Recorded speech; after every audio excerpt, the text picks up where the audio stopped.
সম্প্রতি চীনের সঙ্গে বাণিজ্য যুদ্ধের অবসানের ডাক দিয়েছেন মার্কিন প্রেসিডেন্ট ডোনাল্ড ট্রাম্প। কিন্তু এ দুই দেশ যে নানা কারণে পরস্পরের জন্য হুমকি, সিবিএস নিউজকে দেয়া এক সাক্ষাৎকারে তা স্বীকার করেছেন তিনি। ওই সাক্ষাৎকারে ট্রাম্প বলেন, চীন সব সময় যুক্তরাষ্ট্রের ওপর নজর রাখে, একই কাজ করে যুক্তরাষ্ট্রও।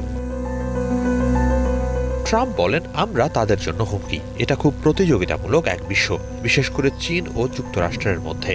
তবে আমি বিশ্বাস করি আমরা একসঙ্গে কাজ করলে আরো বড় ও শক্তিশালী হতে পারব। চীনকে শুধু পরাস্ত করার চেষ্টা করলেই চলবে না।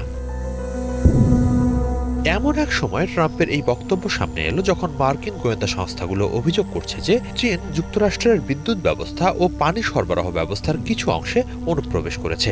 এছাড়া মার্কিন মেধাস্বত্ব ও নাগরিকদের ব্যক্তিগত তথ্য চুরি করার অভিযোগও রয়েছে চীনের বিরুদ্ধে। কেবল এসব খাত নয়, পরমাণু ও বিরল খনিজ খাতেও চীনের উত্থানকে উদ্বেগজনক হিসেবে দেখছেন মার্কিন প্রেসিডেন্ট। এ প্রসঙ্গে তিনি বলেন, চীন দ্রুত গতিতে পারমাণবিক অস্ত্র তৈরি করছে। যদিও যুক্তরাষ্ট্রের কাছে বিশ্বের যে কোনো দেশের চেয়ে বেশি পারমাণবিক অস্ত্র আছে। রাশিয়া দ্বিতীয় স্থানে। চীন যুক্তরাষ্ট্রের চেয়ে পিছিয়ে থাকলেও 5 বছরের মধ্যে তারা সমকক্ষ হয়ে উঠবে। তারা দ্রুত এগোচ্ছে। এ অবস্থায় পরমাণু অস্ত্রের ভান্ডার থাকা দেশগুলোর পারমাণবিক নিরস্ত্রীকরণ নিয়ে কিছু করা উচিত বলে অভিমত ট্রাম্পের। এ বিষয়ে তিনি রাশিয়ার প্রেসিডেন্ট ভ্লাদিমির পুতিন ও চীনের প্রেসিডেন্ট শি জিনপিং এর সঙ্গে আলোচনা করেছেন বলেও জানান। ট্রাম্প বলেন, পারমাণবিক নিরস্ত্রীকরণ খুব গুরুত্বপূর্ণ। পরক্ষণেই হুমকির সুরে তিনি বলেন, যুক্তরাষ্ট্রের কাছে এমন অস্ত্র আছে যা দিয়ে গোটা দুনিয়াকে 150 বার ধ্বংস করা সম্ভব। রাশিয়ারও আছে, এমনকি চীনেরও কিছু কিছু আছে বলেন তিনি।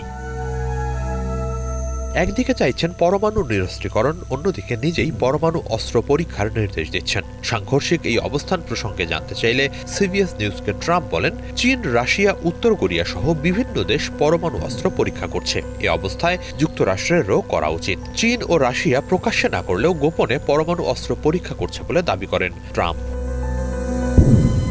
চীনের উত্থান ও যুক্তরাষ্ট্রের সঙ্গে প্রতিদ্বন্দ্বিতা প্রসঙ্গে মার্কিন প্রেসিডেন্ট আরও বলেন, বেইজিং এর হাতে বিরল খনিজের বিশাল এক মজুদ আছে, যা যুক্তরাষ্ট্রের হাতে নেই। তারা 25 থেকে 30 বছর ধরে বিরল খনিজ জমাচ্ছে।